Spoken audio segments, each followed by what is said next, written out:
বিদ্যে বোঝাই বাবু মশাই, চড়ে শখের বোটে।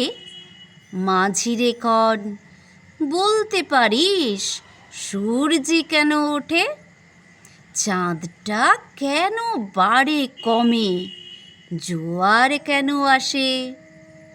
বৃদ্ধ মাঝি অবাক হয়ে ফেলফেলিয়ে হাসে। বাবু বলেন, সারা জনম মরলি রে তুই খাটি, জ্ঞান বিনা তোর জীবনটা যে চারি আনাই মাটি।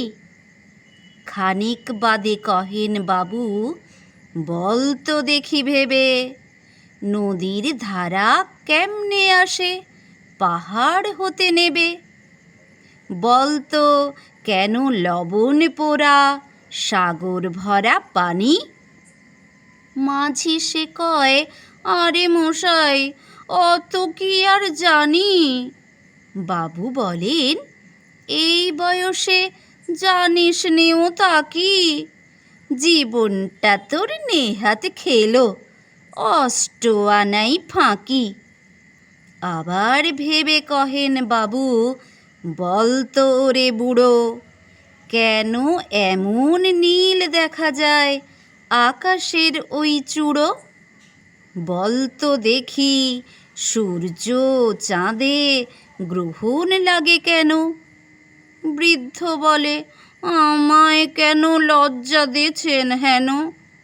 বাবু বলেন, বলবো কি আর, বলবো তোরে কি তা, দেখছি এখন জীবনটা তোর 12 আনাই বৃথা। খানিক বাদে ঝড় উঠেছে, ঢেউ উঠেছে ফুলে। বাবু দেখেন নৌকোখানি ডুবলো বুঝি দুলে। মাঝিরে কন, এ কি আপদ, ওরে ও ভাই মাঝি, ডুবলো নাকি নৌকো এবার, মরবো নাকি আজি? মাঝি শুধায়, সাঁতার জানো? মাথা নাড়েন বাবু।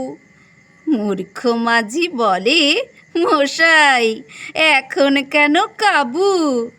বাঁচলে শেষে আমার কথা হিসেব করো পিছে, তোমার দেখি জীবনখানা 16 আনাই মিছে।